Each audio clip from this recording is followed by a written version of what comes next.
नारायण साकार हरि का सुनहरा बचपन और शिक्षा नौकरी का वह दमदार सफर जो उत्तर प्रदेश के कासगंज जिले के पटियाली तहसील में बहादुर नगर गाँव में 14 जुलाई 1965 को एक अनुसूचित जाति के जाटव किसान परिवार में जन्म लेकर शुरू होता है, जहां नारायण साकार हरि ने बचपन से ही शांत और विचारशील स्वभाव दिखाया। पढ़ने में औसत लेकिन अनुशासित रहे।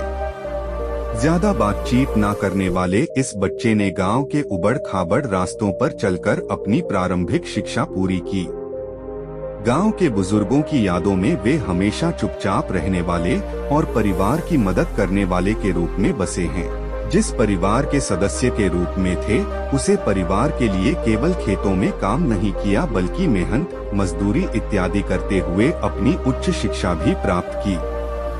बचपन से ही वह परिश्रमी जो कि अपने परिवार का रुपया पैसा लेना भी पसंद नहीं करते। जहां उन्होंने खेतों में काम करते हुए जीवन की कठिनाइयों को जाना और किसान परिवार की सादगी में पले बढ़े।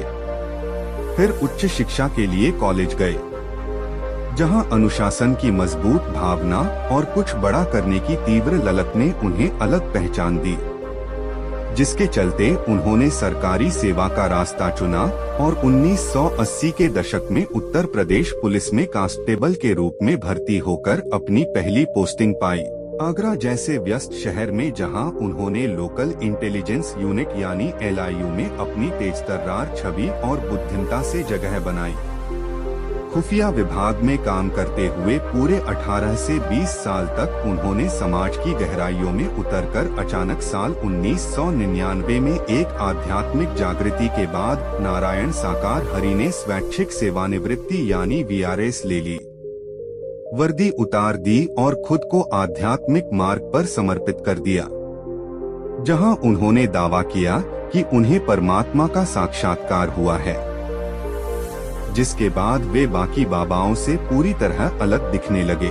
ना कभी दाढ़ी बढ़ाई, ना भगवा कपड़े पहने, बल्कि हमेशा टिप टॉप सफेद सूट, टाई, चश्मे और स्पोर्ट्स शूज में रहते हुए एक आधुनिक और सादगीपूर्ण लुक अपनाया। अपनी पत्नी प्रेमवती यानी ममतामयी के साथ मंच साझा करते हुए उन्होंने दलित और पिछड़े वर्ग विशेषकर उन्होंने उन आत्माओं को चुना जो कि जन्मों से उनका इंतजार इस धराधाम पर कर रही थी। वे आत्माएं कोई साधारण आत्मा नहीं बल्कि हर युग में उनके साथ इस धरती पर आने वाली दिव्या महाशक्तियां थी जो हर बार एक नए युग की शुरुआत करती हैं। इनका जो धाम है बहादुर नगर, उनके नाम बिल्कुल साधारण होते हैं।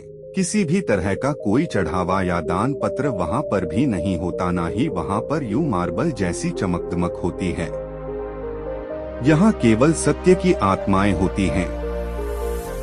नारायण साकार हरि पर केवल एक आरोप नहीं लगा है। दुनिया के कुछ अधर्मी लोगों ने बहुत सारे अपराध लगाए हैं, लेकिन उसके बावजूद भी नारायण साकार हरि का कोई बाल भी बांका नहीं कर सका है। पहले केस 2000 में लगाया था, जो कि आगरा के अधिकारियों द्वारा लगाया गया था, लेकिन कई वकील मिलकर भी कोई आरोप सिद्ध नहीं कर पाए। नारायण साकार हरि का सफर जितना प्रेरणादायक लगता है उतना ही प्रभाव से भरा है, क्योंकि खाकी वर्दी के वह साधारण सिपाही ब्रह्मांड के मालिक हैं, क्योंकि उनका सफर बहुत कठिन था। फिर भी बचपन की मासूमियत, शिक्षा की मेहनत, नौकरी की चुनौतियां और आध्यात्मिक जागृति की गहराई सब कुछ समाहित है, जो हमें सोचने पर मजबूर करती है कि एक साधारण इंसान कैसे इतना असाधारण बन जाता है। और इसी सफर में सबसे खास भूमिका रही जगत जननी ममतामयी की, जिनका अपना पूरा जीवन नारायण साकार हरि के साथ समर्पित कर दिया, नारायणी सेना को और मजबूत बनाया। बिना किसी स्वार्थ के वे भक्तों को बताती हैं कि सच्चा प्रेम और समर्पण कैसे संसार को बदल देता है। नारायण साकार हरि ने केवल नौकरी ही नहीं की, बल्कि नौकरी के साथ साथ वे उन आत्माओं को भी दर्शन देते रहे जिन्होंने उस समय नारायण साकार हरि के अदृश्य रूप का अनुभव किया था। जो वेतन और तनख्वाह उन्हें सरकारी सेवा से प्राप्त होती थी, उस धन को वे उन आत्माओं के कल्याण में लगाते थे जो उनके दर्शन के लिए आती थी। क्योंकि संसार में आपने बहुत सारे धाम देखे होंगे जहां केवल लिया जाता है, लेकिन नारायण साकार हरि के बारे में उन्होंने बचपन से ही केवल दिया है। बदले में उन्होंने आज तक किसी से कुछ भी नहीं लिया है।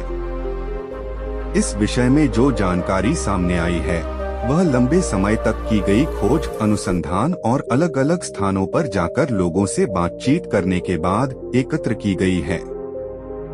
वर्षों तक कई जगहों पर जाकर छोटी छोटी जानकारियां एकत्र की गई और तब जाकर यह स्पष्ट हुआ कि नारायण साकार हरि का जीवन सादगी, सेवा और देने की भावना से जुड़ा रहा है। नारायण साकार हरि का जीवन कभी भी आसान नहीं रहा। बचपन से ही उन्हें अनेक चुनौतियों और कठिन परिस्थितियों का सामना करना पड़ा। समय समय पर उनके ऊपर कई तरह के आरोप और विवाद भी लगाए गए, जैसे हाथरस से हुई भगदड़ से जुड़ा मामला। उससे पहले उनके निवास स्थान से जुड़ी एक बच्ची की मृत्यु से संबंधित मामला भी चर्चा में आया। इसी प्रकार एक समय उत्तर प्रदेश की पूर्व मुख्यमंत्री श्रीमती मायावती द्वारा भी एक जांच करवाई गई थी, जिसमें यह आरोप लगाया गया था कि नारायण साकार हरि बहुत अधिक धन लेते हैं। इसी कारण उनके बारे में जानकारी एकत्र करने के लिए एक इंक्वायरी टीम भी लगाई गई, लेकिन उस जांच में कोई ठोस प्रमाण सामने नहीं आया और कोई स्पष्ट सुराग नहीं मिल सका। यही कारण है कि यह बात भी सामने आई कि नारायण साकार हरि का जीवन सामान्य व्यक्तियों की तरह नहीं है और उनके बारे में सही जानकारी से कोई निष्कर्ष निकालना संभव नहीं है।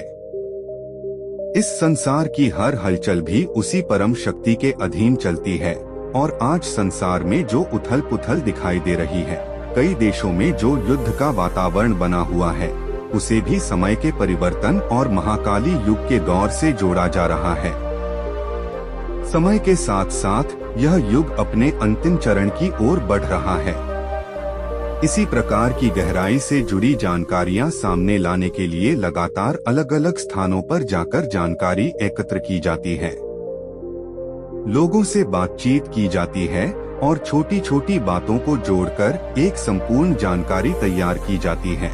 इसलिए अगर आप ऐसी ही खोजी और गहराई से जुड़ी वास्तविक जानकारियां सुनना चाहते हैं तो हमारे चैनल को सब्सक्राइब जरूर कीजिए, क्योंकि यहाँ जो जानकारी प्रस्तुत की जाती है वह लंबे समय तक की गई खोज और अध्ययन के बाद आपके सामने लाई जाती है।